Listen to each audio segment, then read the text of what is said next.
Participants are, thank you.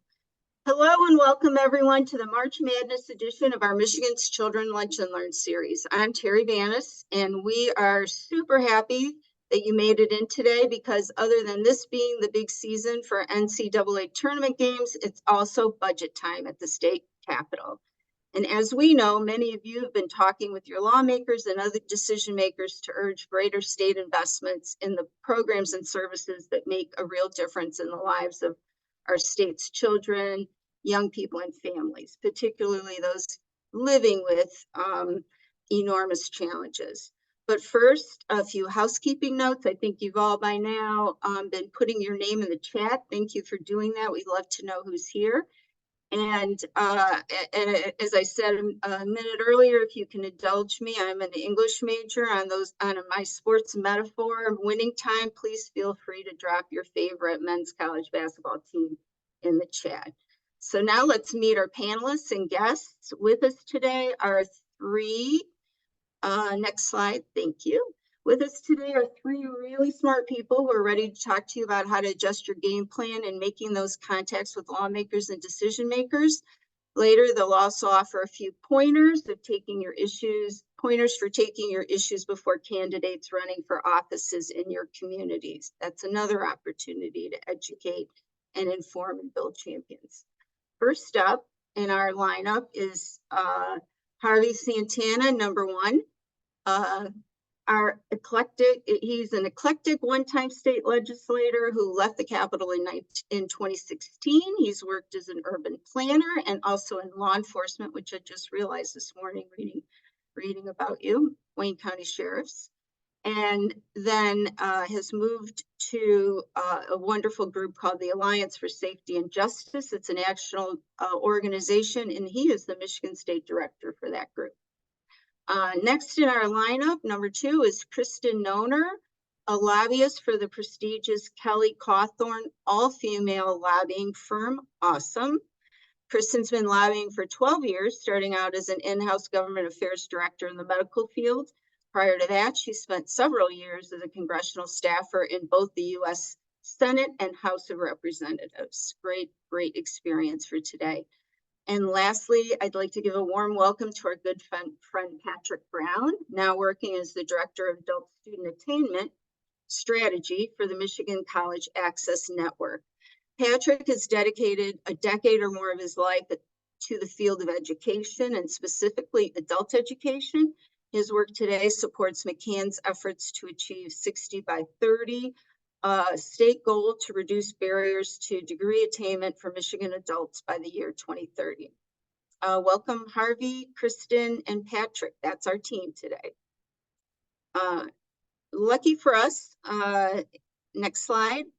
We're going to start out this presentation. We're going to have our traditional Q&A with Matt Gillard in about 15 minutes or so. But first, we're going to do a little role-playing exercise. Harvey has agreed to assume the role of a lawmaker, not a big stretch.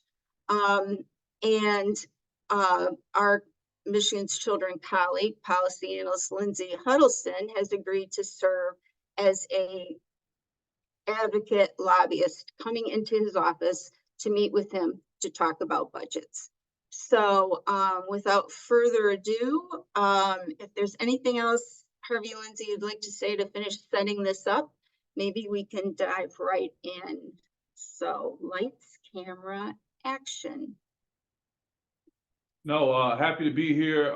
Representative Santana, good to see you again. Thank you for making time. I know your schedule is busy, and I just want to get straight to the point. I'm here on behalf of the Michigan Network for Youth and Families, and I'll get right to the point. We have a financial ask, $4.7 million.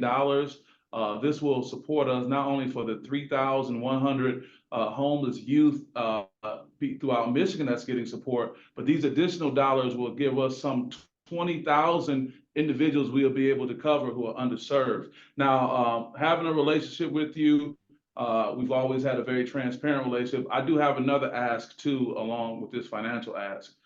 We are really looking for a champion representative. We're looking for someone who's familiar with this process, who can help navigate it and be a voice, and quite frankly, can kind of cut through a lot of unfortunate bureaucracy that just these big organizations have to create at no fault of their own in many cases. So along with the financial ask, really want to be able to ask if you can stick close to this issue, this process, and maybe in this conversation, we can answer any questions or concerns you may have, or you can help us strategize to be able to get the best outcome, even if it's not you as our champion, but someone else who can stand in your stead. All right, give me a little background. So you're asking for 4.7 to deal with 3,100 homeless youth statewide. Yeah, Right.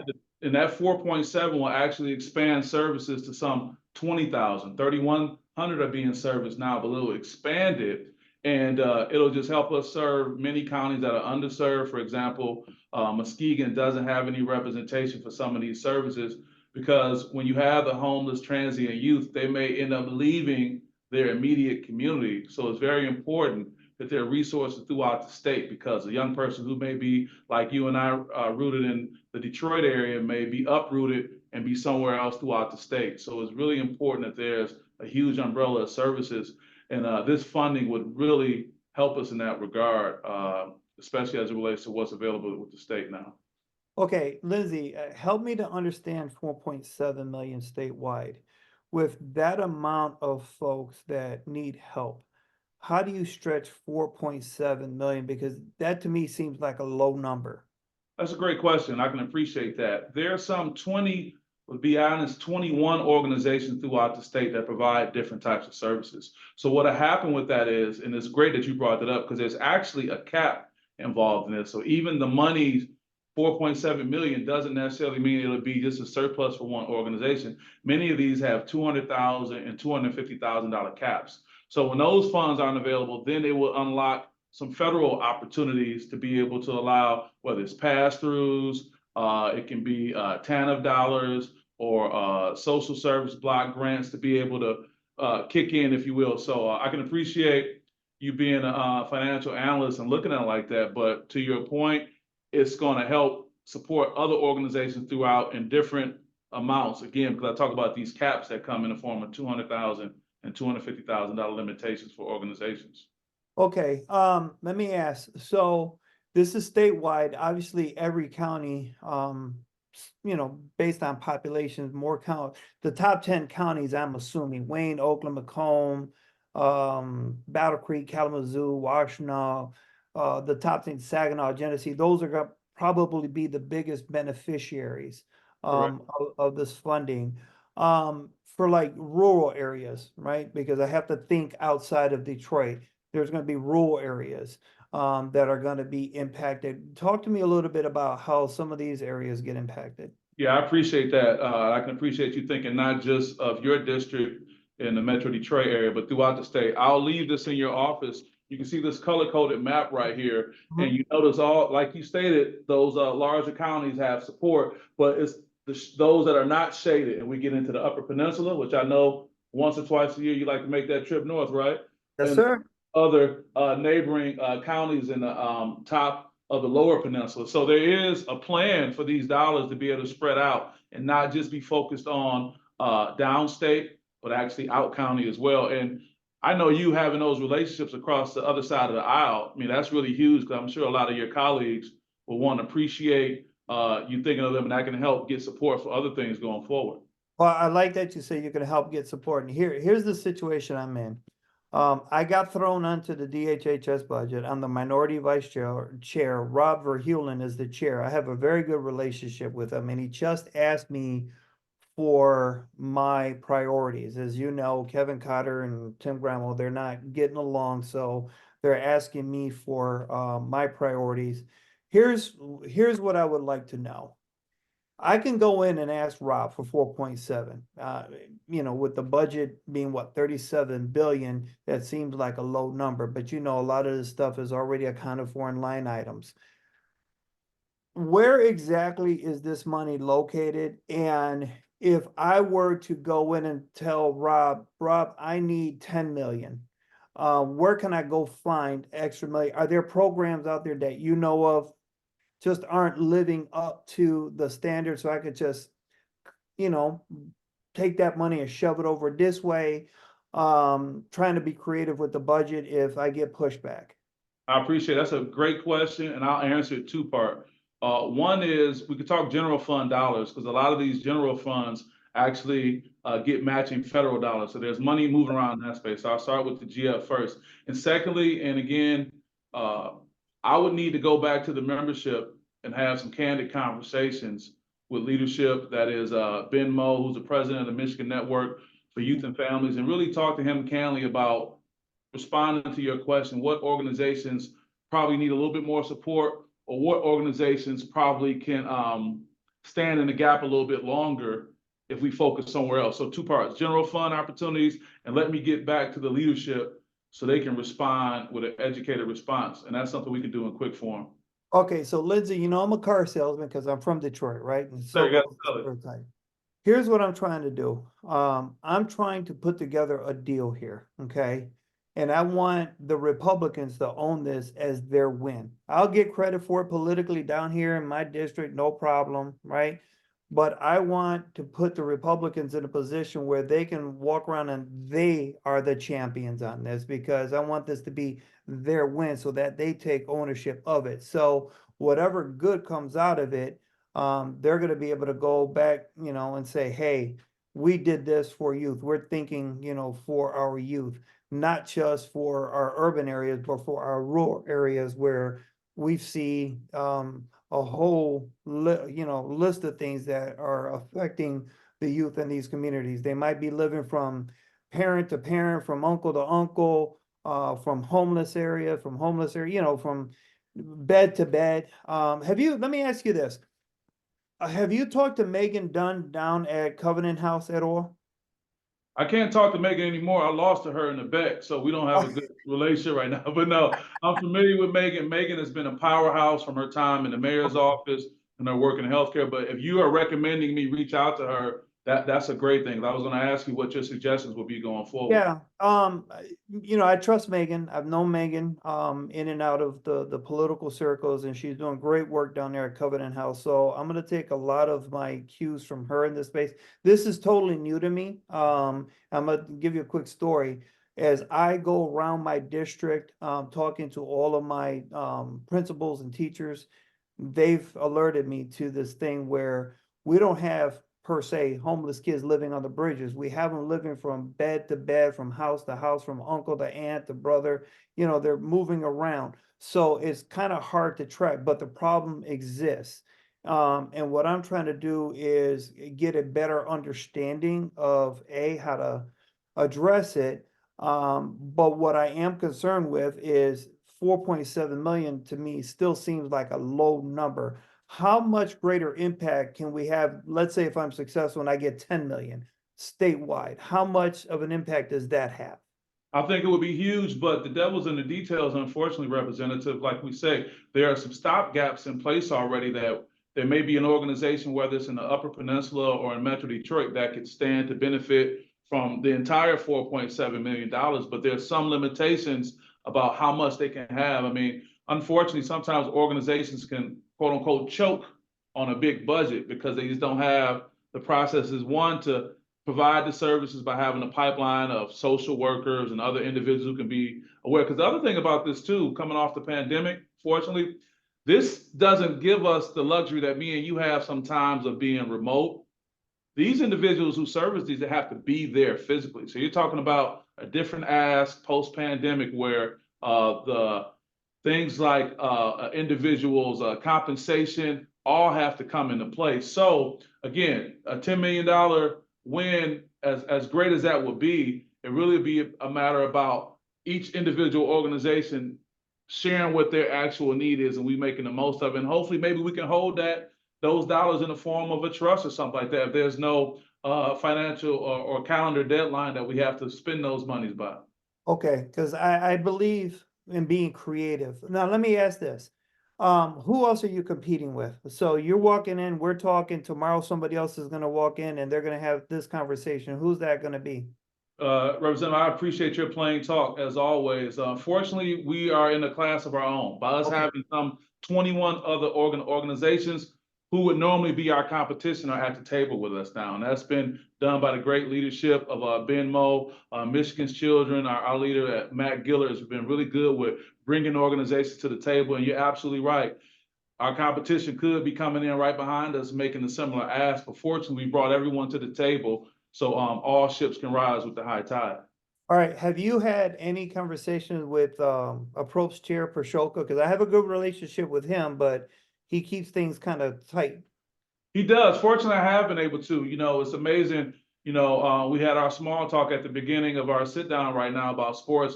Rep. Pashoka is heavily involved in high school sports, so I'm able to see him off campus at times. So he's been great, but just like you, he's very pragmatic about his dollars. He's representing, the West Side, so he wants to make sure that his immediate constituents in that region get support. So kind of going back to your original statement about making sure the Republicans get a win, I think that I can have some more formal and informal conversations with Rep. Ashoka, talk about your leadership, and that this is an opportunity not just for one section of the state, but service. And lastly, I just want to share this.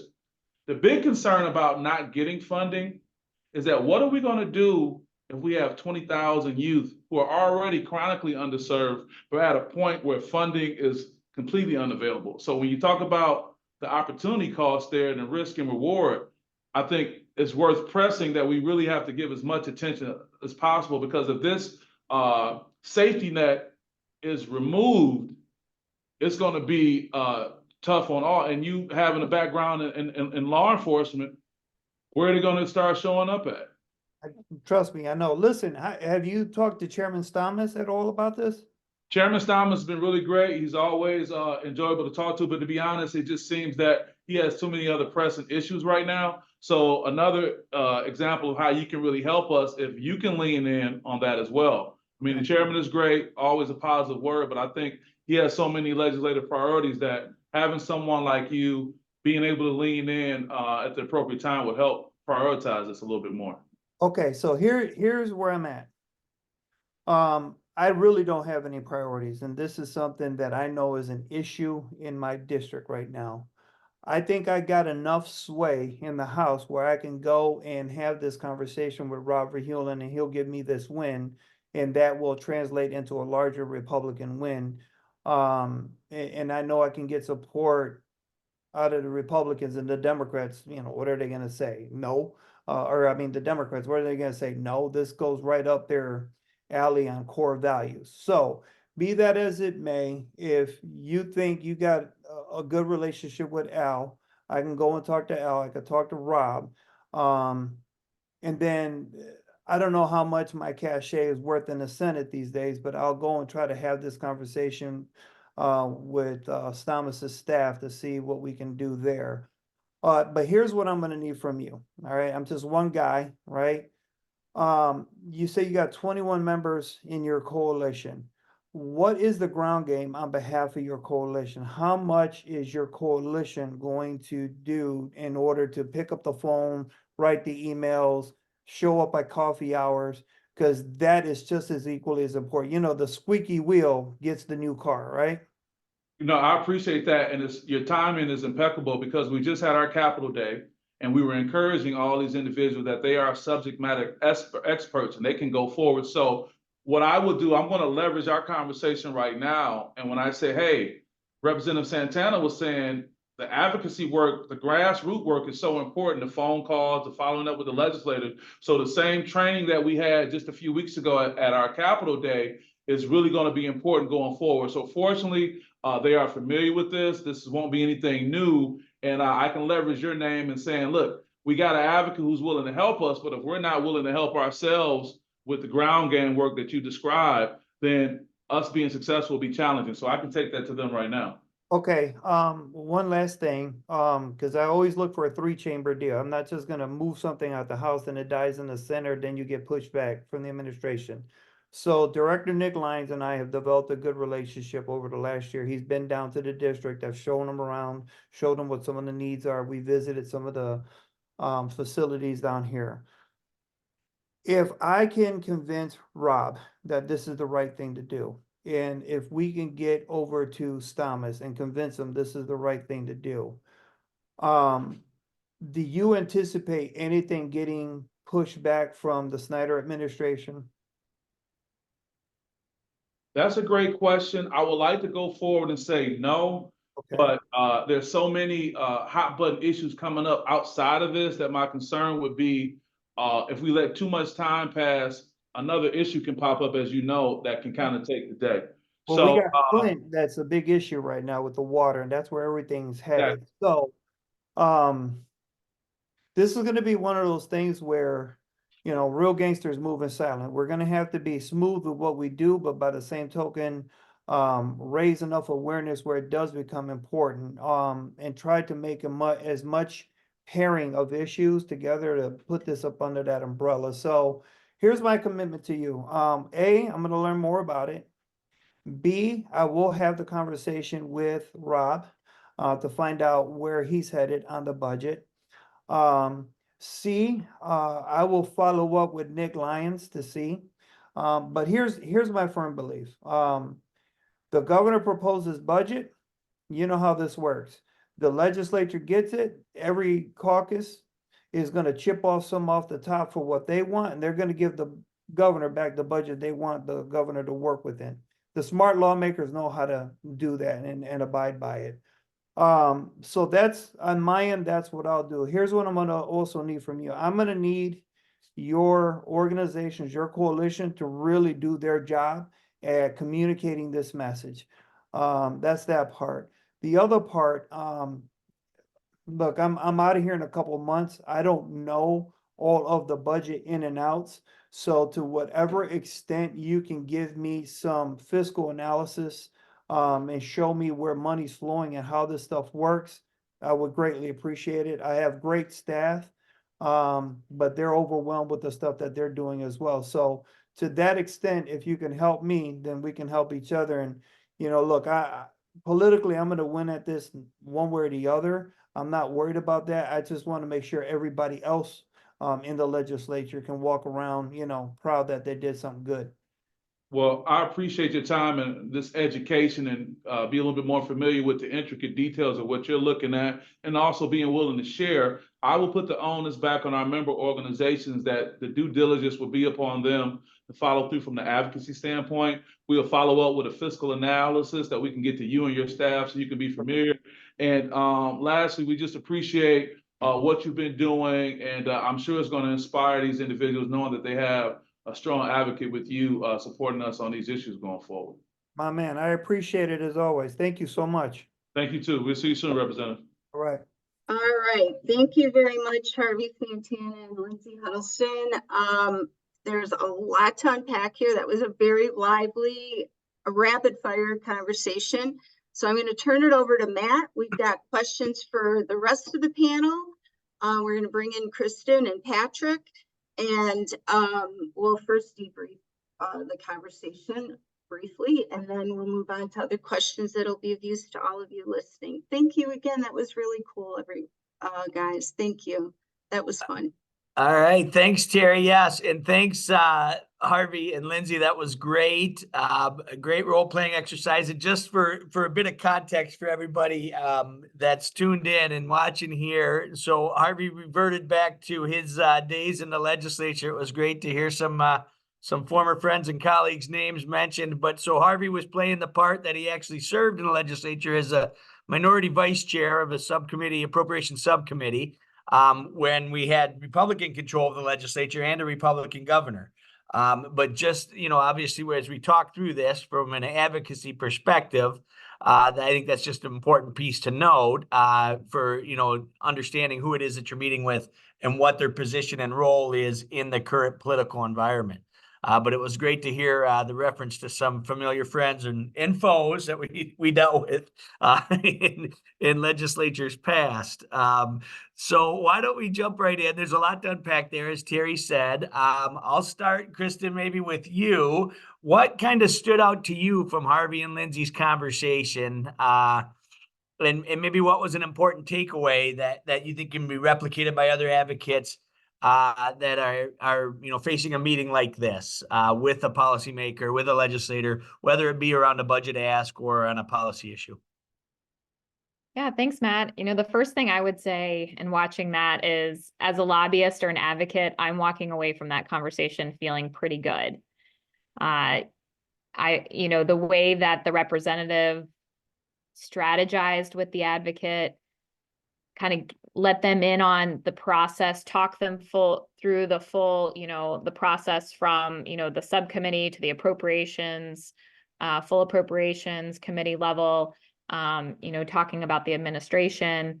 Those are all great windows into the thinking of the legislator and how much they might champion the issue for you, and just be helpful.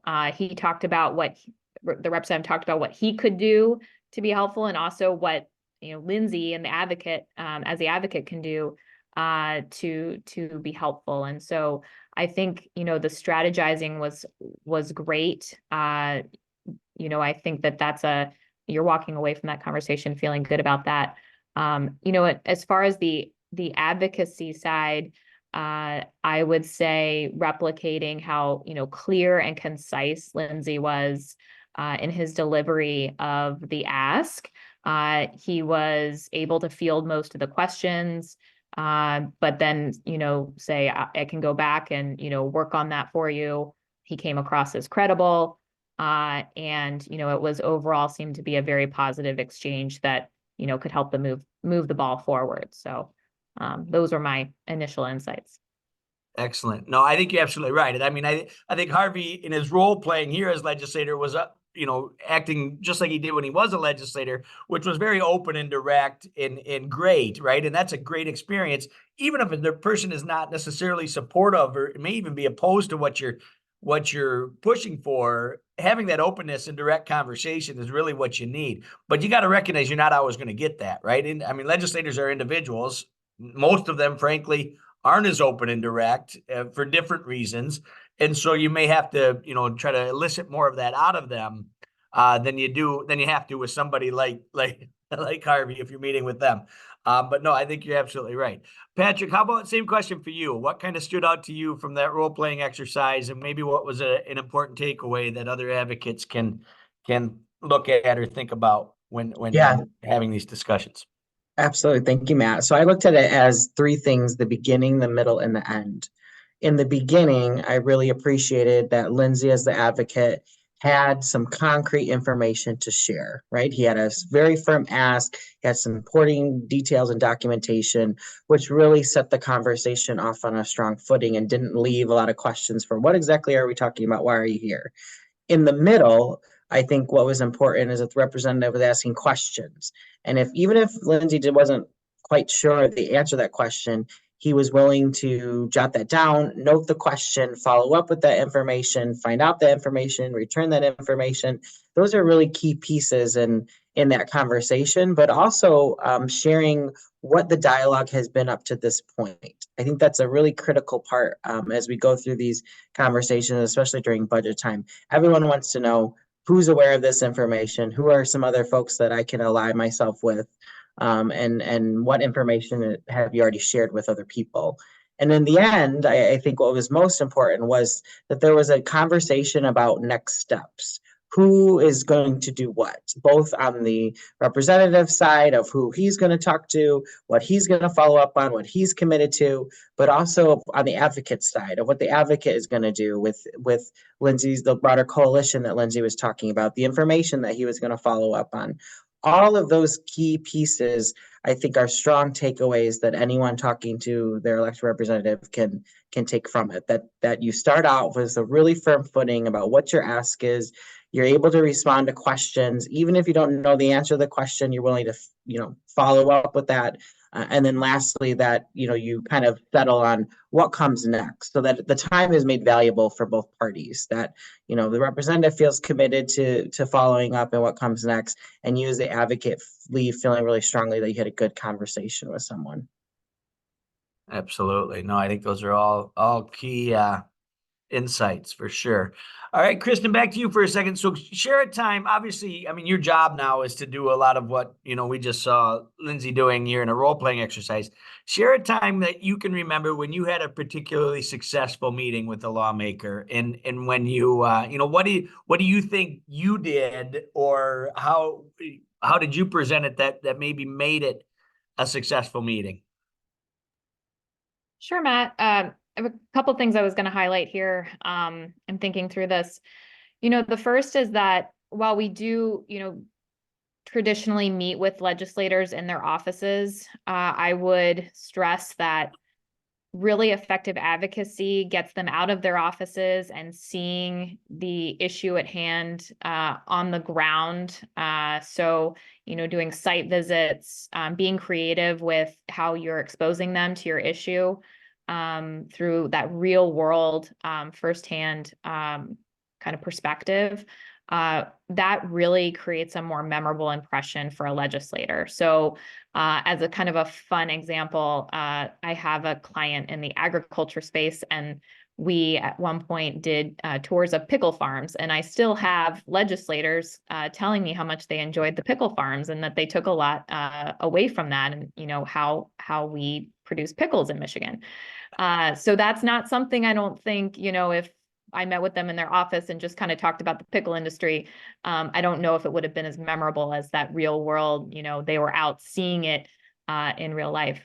As far as kind of a memorable takeaway from a in-office visit, one time I had a conversation with a legislator and a client, and the legislator didn't feel at the time fully educated or up to speed on kind of the context of the issue or the bill that we were talking about. The system was not something they felt fully up to speed on. So instead of diving right into the bill or the issue or the ask, we kind of took a step back and said, well, let's talk about the system. Let's talk about, the questions that you have or the knowledge gaps about the system that we're talking about. And we spent a lot of time just kind of doing a deeper dive on that and creating that foundation of understanding before we're talking about the policy change.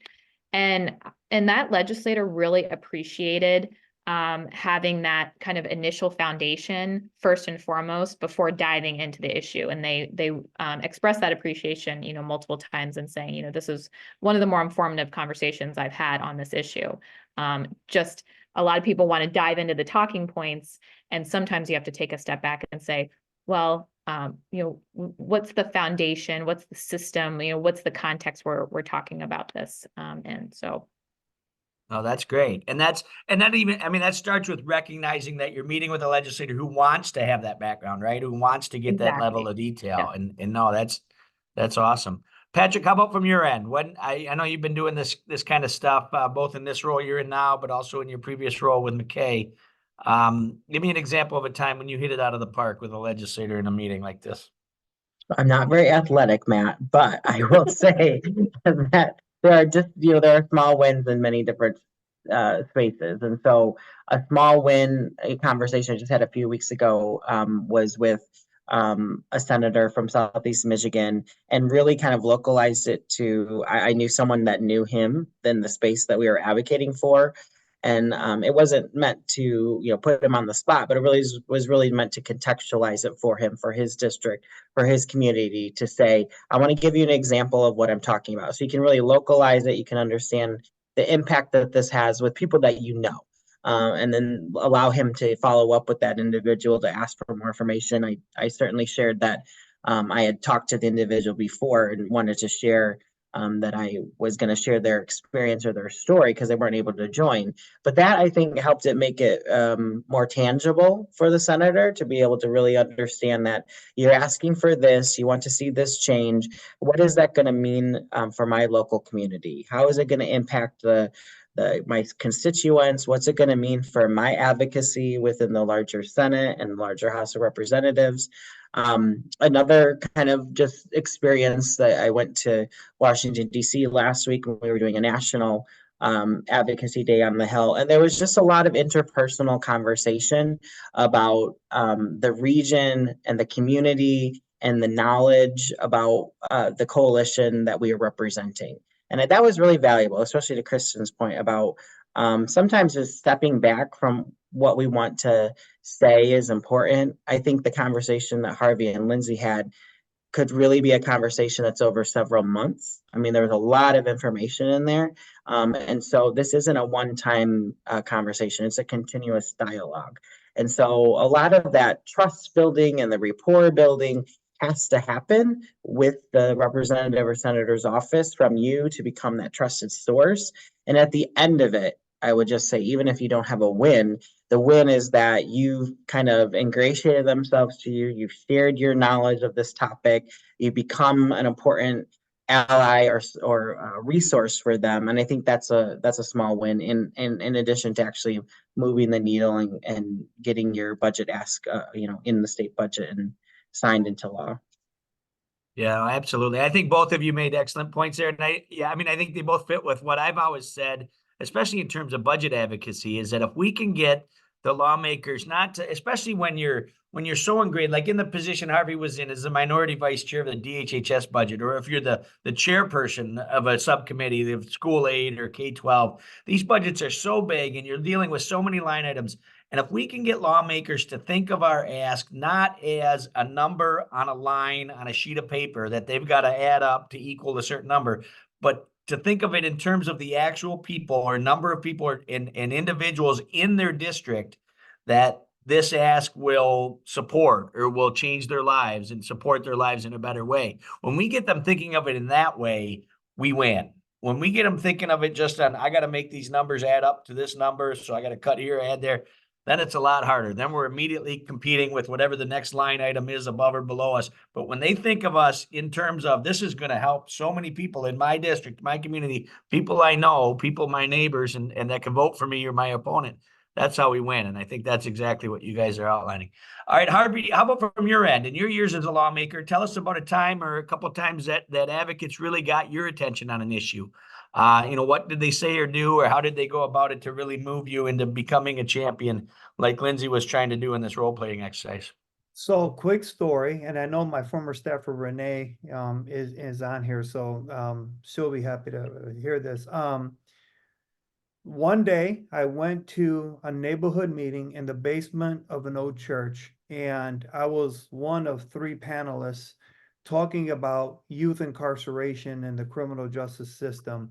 And I was sitting there, and I don't know why I was invited, I guess because I was the rep, and so let's invite Harvey. So I'm sitting there, and this woman next to me, Christin Staley, had this report, and she started outlining all of the issues in the criminal justice system. And it was in this pamphlet, it was called Raise the Age.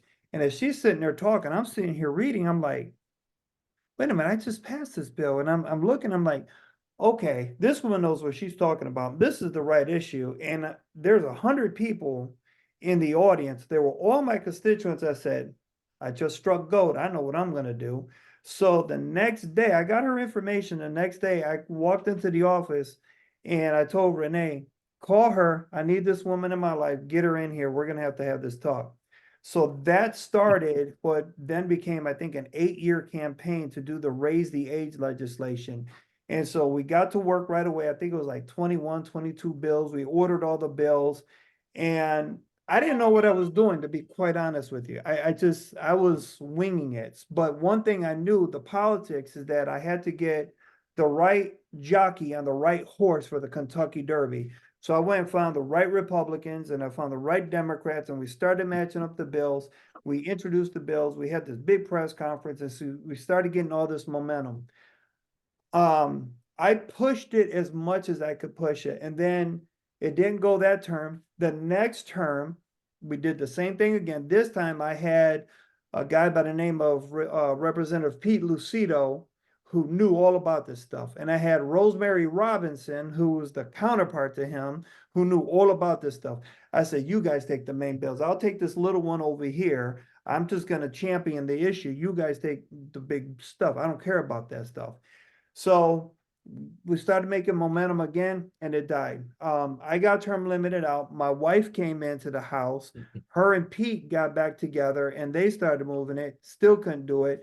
They go to the Senate, and Pete said, I'll be damned if this doesn't move. And then in their first term in the Senate, they moved the bill. So sometimes what you'll find is that it takes time to move these bigger pieces together.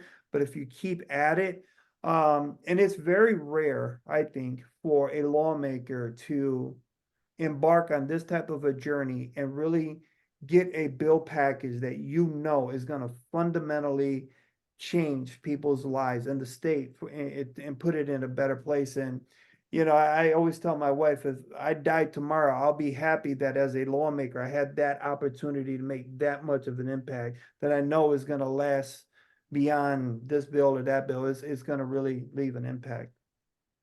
That's great. No, and that Raise the Age is a great example. And I can tell you, Michigan's Children was real involved, obviously from the advocacy side on that. And what I will tell you from the advocacy side, what Christin and the juvenile justice folks, Jason and others, really did, I think the same time that process was working its way through the legislature over multiple sessions, was continue to build the advocacy effort around it. And that advocacy coalition that really, you know, was the grassroots effort behind this continued to grow and to continue to get stronger and more engaged and involved. And it was an all hands on deck effort, but it was great. No, that's a great example of how you just need to continue when you know what you're fighting for is the right thing and that it needs to happen. You need to keep the fight going.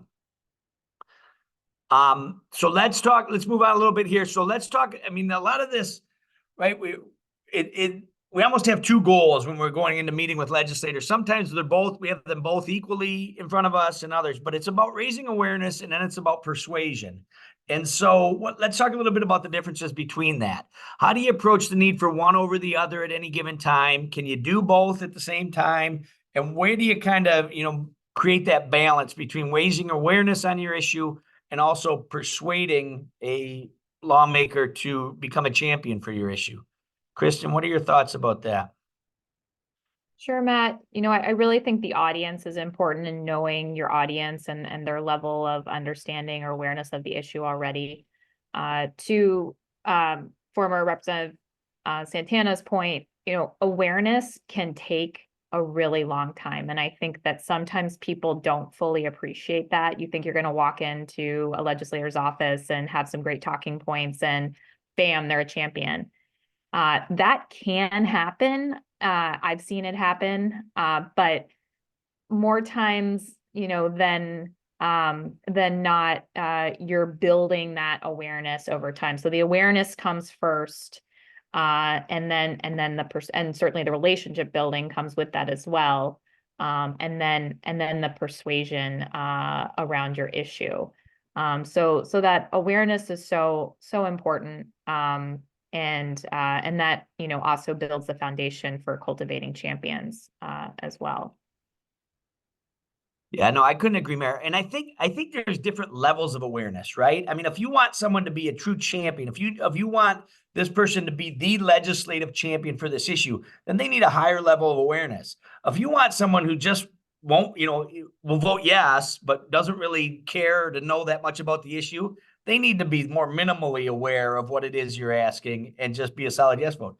Even if somebody's going to vote no, but you don't want them out there screaming, this is the worst idea ever, just vote no and be quiet. There's a minimal level of awareness that they need to have about what you're trying to do isn't terrible, right? So I think there's levels of awareness, and identifying kind of who you're meeting with, what the target is important to that.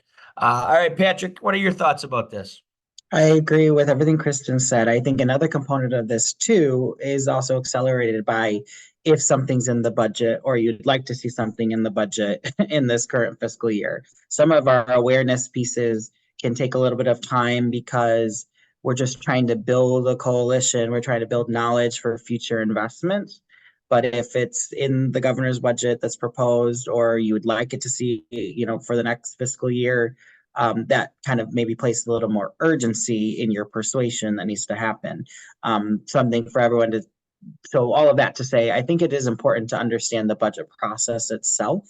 As an advocate, you know, a lot of the conversations, if you're wanting to see change, and what I mean by that is money put into a budget to enact program expansion and growth, that starts 12 to 18 months before the time of the fiscal year starting in October of the fiscal year. So that's just something to keep in mind, is that it's the seed planting that needs to happen over a period of time. I think going off of what Christin said as well, the awareness to persuasion piece is also important to know what to different stakeholders, whether or not you're sharing this information or wanting them to take action on this information. And as an elected representative, they want to know that. They want to know what exactly you're asking of them. Are you asking them to hold this information? Are you asking them to share this information with someone else? Are you asking them to do something with this information?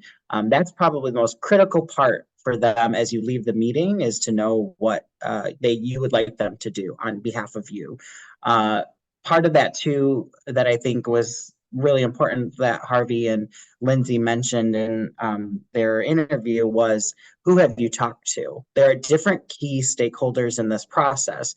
Lindsay was advocating for Harvey as not only as a champion lawmaker, but as someone who has a kind of robust knowledge of the legislative landscape. But there are other people mentioned, like the chair of the committee that this will come before, or other representatives of that committee, the appropriations committee that is ultimately responsible for the bill package put together and that's sent to the House floor to be voted on, talking about the governor's office. So there are other key stakeholders as well that might need a certain level of awareness or persuasion as well, that you should be thinking about, or at least be asking about, who should we be talking to if you are going to be a champion for us, but can't, move this on your own. So I think it's important to understand the budget process and to also think about who you're asking to be a champion and what you're asking them to do in that process.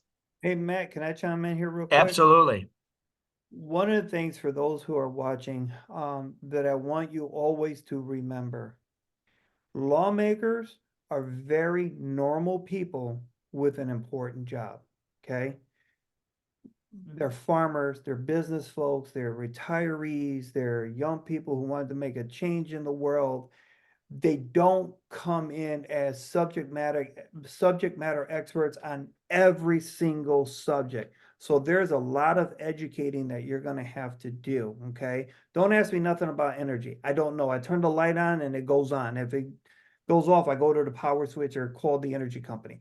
So I'm not going to be knowledgeable about everything. And one thing is, when you go into a lawmaker's office, know something about them. Do they have a farm? Do they have 100 head of cattle?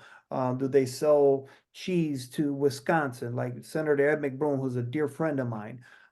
You have to know things about them to try to build a relationship with them, because only at that point will they be able to say, well, let me get to know a little bit about you. And one of the things that I always look for now as a lobbyist in a champion is, does this particular senator or representative, do they get around? Are they visiting other districts? Are they building relationships with people? Or are they in their corner over here? I'm a conservative and this is what I believe, or I'm a progressive and this is what I believe, and they don't want nothing to do with the middle. You have to look for that so that if you're picking someone, they have the flexibility and fluidity to be able to go to different walks of life. And as I said on the Raise the Age legislation, I picked people who are very conservative and people who are very progressive, and I brought them together for a unified goal. And that's something that I currently just don't see happening in this political environment. Maybe later on that'll change.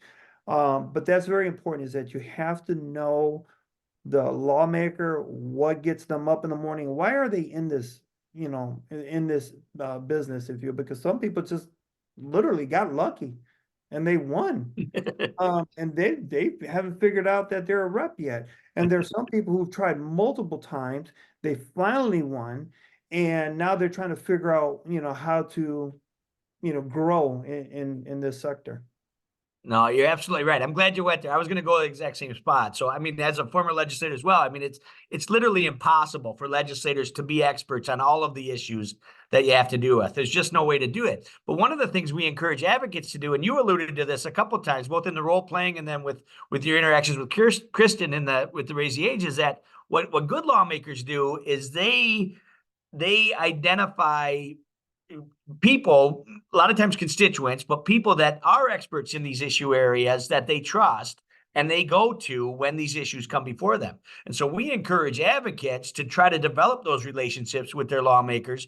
So if you're a childcare provider, create an opportunity for your legislator to view you as an expert on childcare issues because you are a childcare provider. You're much more familiar with what's going on around childcare issues than they will be. And good lawmakers will rely upon people that they trust, ideally constituents, that they can, turn to when these issues come before them. And so I think that's absolutely right. And you alluded to that both in the role playing with Lindsay, but then also in like the Raise the Age stuff. So I think that's great. So I know we're running out of time here. I'll go to one more question and then we can see if there's any more in the chats. But, a lot of times I think people get frustrated when they get into this and they realize legislators are just, it's a no, or the door just doesn't seem to crack open. Even when you're in that meeting, a movable object, whatever you want to call it. But some people you just cannot, even with the best talking points and the best persuasion tactics that you have, seem to be getting anywhere. When do you recognize that? What are the kind of, maybe Christin, we'll start with you, is there a point where you just say, hey, this isn't going to work. Let's identify a different strategy.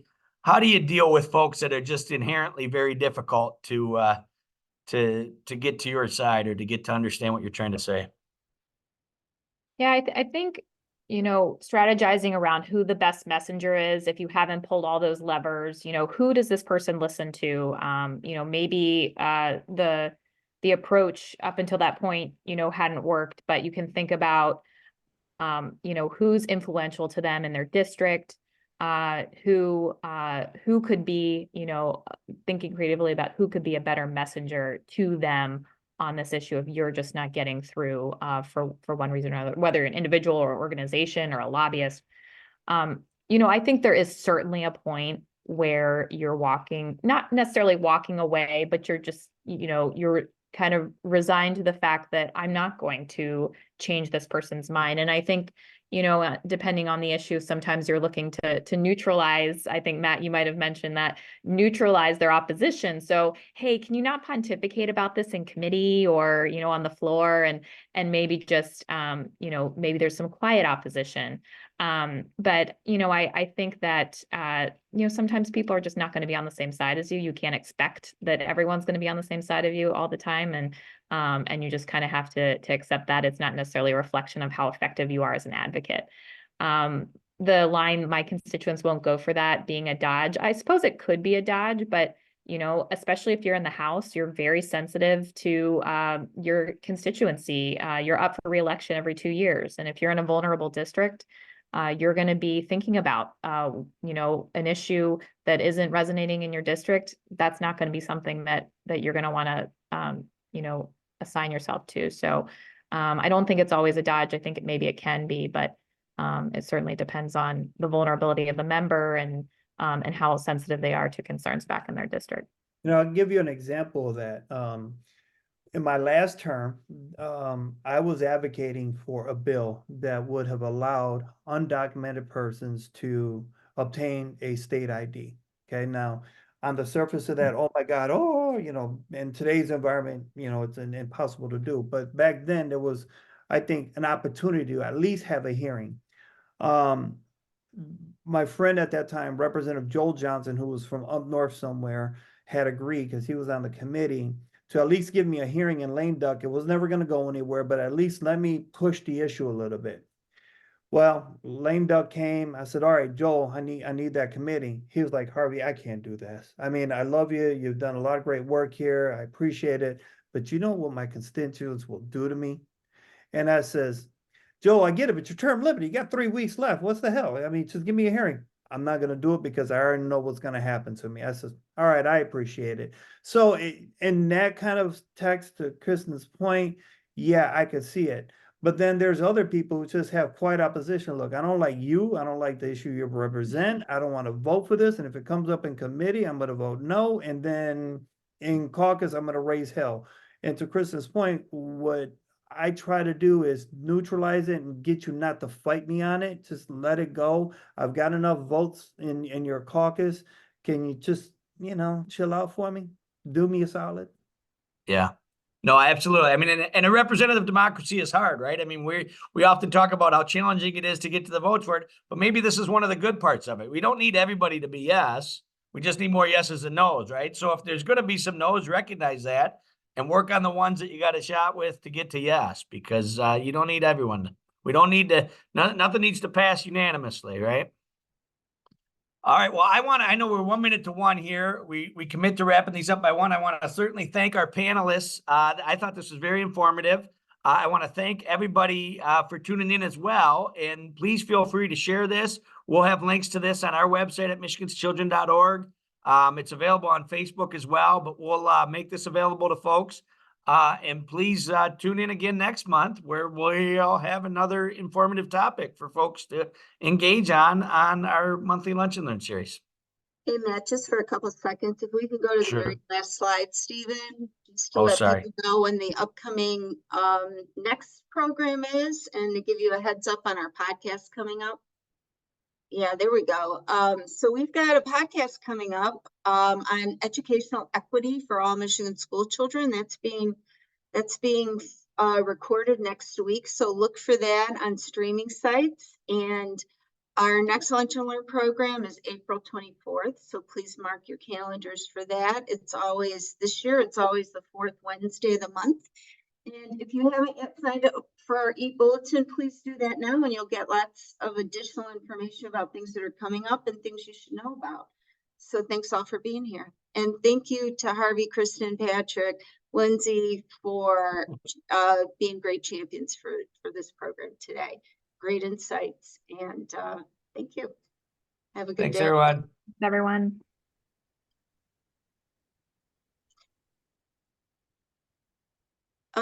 Thanks everyone. There were a lot of, it's really